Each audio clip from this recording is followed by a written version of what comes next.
Next up, we have an amazing speaker. He is David Siegel. He is the CEO of Cutting Through the Sound. He's going to talk to us about the road to digital money. Welcome, David. Go, David! Woo! Sound. Thank you. Thank you, Eric. Thank you, Max. Awesome event. I will promise to get you off to lunch as quickly as I can. Who wants decentralized finance? Who would like to see decentralized finance emerge and become mainstream? Anybody? No, 2 people? Okay, I guess I'm at the wrong place. I'm going to talk about stable coins, and I don't read my slides, so please pay attention. Stable against what? Stable against what? Against the evil currencies, fiat currencies that we all love to hate. That's what stable coins have to be stable against. Let's look at Tether. Tether is one that we don't really understand, and there's a lot of wackiness behind the scenes, but it's actually pretty stable. It goes between 99 cents and $1.01. It might all vaporize tomorrow, but it's actually been a pretty good product and is today the most traded by volume cryptocurrency in the market. What about DAI? Well, DAI is also pretty stable. It's between 98 cents and $1.02. The problem with DAI, it's a crypto collateralized stablecoin, is the price of its stability. Earlier this year, it cost 20% per year to make a DAI contract. That's expensive money. Right now, it's down to 10% per year to make DAI. That is not going to scale. So that's crypto collateralized stablecoins are probably not going to scale. So now, there's something that has scaled really well, and that's the dollar. And you want 2% inflation. You want to live in a world with 2% inflation, despite what some people recently said. At least Nouriel Roubini understands money.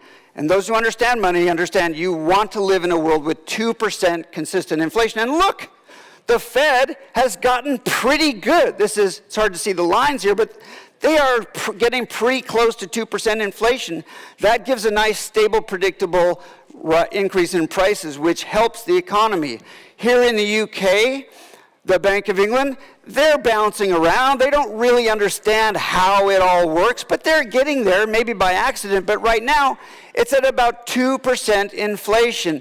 And I've talked on this stage before about how we can automate monetary policy using smart contracts. I won't go into that, but the basic idea is that you need to have stability. You need money in circulation and a reserve account that's out of circulation, and monetary policy that can move money. When there is a drop in aggregate demand, you want to pump money into circulation. When the economy is too hot and there's too much activity, you want to pull money out of circulation. That's what makes it stable. That's the stability. The cryptocurrencies won't give you that stability because they don't have the reserve and they don't have an elastic monetary policy. So let's talk about Libra. Libra is awesome. Libra is a great idea. It's a fantastic bridge to the technology of money we want. And if launched, Libra will have scale, which is a big deal. But Libra has a few rough edges, and so naturally regulators were concerned. In fact, regulators are trying to prevent money laundering, which is a big thing. They're here, they create the anti-money laundering laws that keep us safe. And these laws prevent money laundering. They don't? Okay, let's look at the situation then. Here we have, every year we spend $600 billion to comply with anti-money laundering laws. $600 billion on compliance and regulation. To catch, they interdict $3 billion each year, and every single year, $3 trillion is successfully laundered year after year after year since the Financial Action Task Force was formed to prevent money laundering. In fact, much of this is done through banks, and money launderers love it. It's less than a rounding error for them. It's about 0.1% of the cost of doing business. It enables and enfranchises people who are laundering money. They prefer it this way.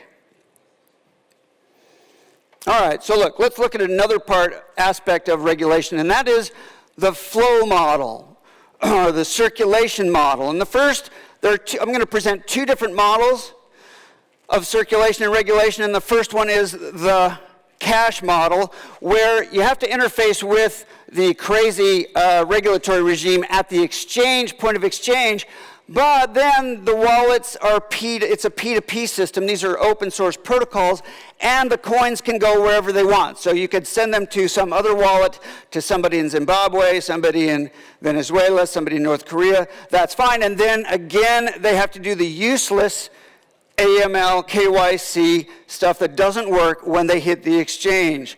That's the cash model, same as cash. But the other model is the e-money model. This is the model that PayPal and Venmo have to use, and it's a closed ecosystem. Okay, so the idea here is that these wallets are all controlled by a single company or a single service provider, and that service provider has to watch for suspicious activity in case you do something they don't want you to do, and has to report suspicious activity to the authorities to make sure that your transactions are legitimate. This would signal the end of end-to-end encryption. Okay, the FBI can already get all your Facebook posts you've ever made simply by asking. Now, with this model, the e-money model, the FBI would have access to all your transactions if this is the model that's enforced by regulators. So that makes all of our information available to governments. Now, there are a lot of misconceptions about Libra. For starters, Libra is not Facebook. The Libra Association will govern the system with one single vote for each participant in the system. No advantage to Facebook. It is not a threat to central banks. There is no chance of a run on Libra. It is not what most people say it is. It should be allowed to launch. It's an important experiment in the innovation of money. But the way things are going, it may not launch. And in that case, we all lose. I don't really care about Libra per se, but experiments like Libra should be allowed to be tried. We live in a world of weaponized regulation that is against innovation. So look, here's the roadmap to successful launch and delivery of digital money. No problem. It's pretty simple. But no matter what you do, if you do everything perfectly, you have to have scale. You have to have scale. In the money business, the first $100 billion worth is always the hardest, and you have to get over that hump to have money. And that's what's exciting about Libra. It's not just a good idea. It will have scale at the beginning, and that's necessary. So here's how I think it will play out. Getting money started is hard. I don't think it's going to be crypto collateralized. I think it will. We're already seeing a lot of work on asset collateralized coins. That's not really money. That's a store of value. We're seeing quite a bit of work at the wholesale level. That's Ripple and the JP Morgan and Wells Fargo coins and other bank-to-bank transfer systems. There's innovation there. And we're already seeing tokenized fiat at retail. We have the Circle coin and the True USD are already out there. They haven't scaled yet, but they're actually pretty well designed. And of course, Libra, and I hope others.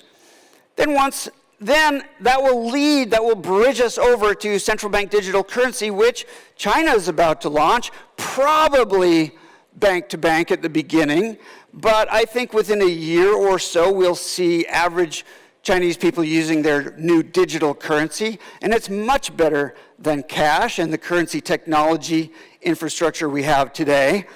Libra has already helped bring this to the attention of central banks, and many central banks are looking at it. That's exciting, but we need better regulation. So in 2 minutes, I'm going to ask for 2 important regulatory improvements that we can fight for.